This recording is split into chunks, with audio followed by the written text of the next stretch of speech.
তাবিঈদের মধ্যে মুহাম্মদ ইবনে সিরিন খুব ভালো স্বপ্নের ব্যাখ্যা জানতেন।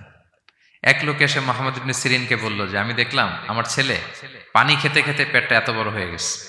এই একই স্বপ্ন আরেকটা লোকও দেখলো, দেখে এক মূর্খের কাছে জিজ্ঞেস করলো। সে বলল, সর্বনাশ, এত বড় পেট হয়ে গেছে, তোমার ছেলে তো মারা যাবে। ঠিকই কয়েকদিন পরে ছেলেটা মারা গেল। আর একই স্বপ্ন দেখে এই লোক মুহাম্মদ ইবনে সিরিনকে জিজ্ঞেস করেছিল, উনি বলেছেন যে তোমার ছেলে তো অনেক বড় আলেম হবে। ঠিক তাই হয়েছে, ওই ছেলে অনেক বড় আলেম হয়েছে। তো ফাইন্না রুইয়া তাকাউ আলা মা তুআব্বার, স্বপ্নের ব্যাখ্যা তেমন হয় যেমন এটার ব্যাখ্যা করা হয়।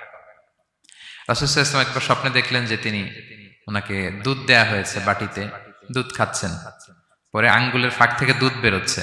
এই সামান্য একটু দুধ রাসূল সাল্লাল্লাহু আলাইহি ওয়াসাল্লাম উমরে ফারুককে দিলেন।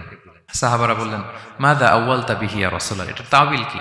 তখন বললেন, আউয়ালতু বিহি আল ইলম, এটা দিয়ে আমি জ্ঞান বুঝিয়েছি, মানে উমরে ফারুকের আল্লাহ তাআলা অনেক জ্ঞান দিবে। স্বপ্নে কেউ দুধ খাচ্ছেন, এটা আপনার জ্ঞানের প্রতীক। রাসূল সাল্লাল্লাহু আলাইহি ওয়াসাল্লাম স্বপ্নে দেখলেন লোকজন দাঁড়ানো, কারো গায়ের জামা এতটুকু, কারো এতটুকু, কারো হাঁটু পর্যন্ত, আর উমরে ফারুক জামা একেবারে টেনে হিচড়ে যাচ্ছে। তো সাহাবারা বললেন, মাযা আউয়ালতু বিহি ইয়া রাসূলুল্লাহ, এই স্বপ্নের তাওয়িল কি, ব্যাখ্যা কি? রাসূল সাল্লাল্লাহু আলাইহি ওয়াসাল্লাম বললেন, আউয়ালতু বিহি আদ-দীন আত-তাকওয়া, এটা দ্বারা আমি দিনদারি বুঝিয়েছি, মানে উমরে ফারুকের দিনদারি অনেক বেশি। স্বপ্নে কেউ ছোট জামা দেখলে তার দিনদারি কমতেছে, এটার একটা আলামত।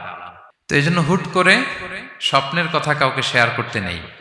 রাসূল সাল্লাল্লাহু আলাইহি ওয়াসাল্লাম ফজরের সালাতের পরে মসজিদে নববীতে সালাম ফিরিয়ে সাহাবাদের দিকে মুখ ফিরিয়ে বসতেন, তাসবিহ পড়তেন, এরপর জিজ্ঞেস করতেন, হাল রাআ আহাদুম মিনকুম আল বারিহাতা রুইয়া, গত রাতে কেউ কোনো স্বপ্ন টপ্ন দেখেছে নাকি?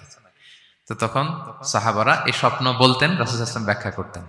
সুবহানাল্লাহ, কত সৌভাগ্যবান ছিলেন তারা। তাহলে স্বপ্ন বলা যাবে নাকি কাউকে? না। খুবই শুভাকাঙ্ক্ষী, আপনার একেবারে ক্লোজ ফ্রেন্ড, তাকে বলতে পারেন। আর অনেক বড় আলেম যিনি ভালো ব্যাখ্যা করতে পারবেন, আপনাকে গাইড করতে পারবেন, তাকে বলবেন, এছাড়া বলা যাবে না। আর খারাপ স্বপ্ন তো বলাই যাবে, আল্লাহ তাআলার কাছে পানা চাইতে হবে। তাহলে ঘুমিয়ে ঘুমিয়ে যেটা দেখি এটা কারোর কাছে বলা যাবে না।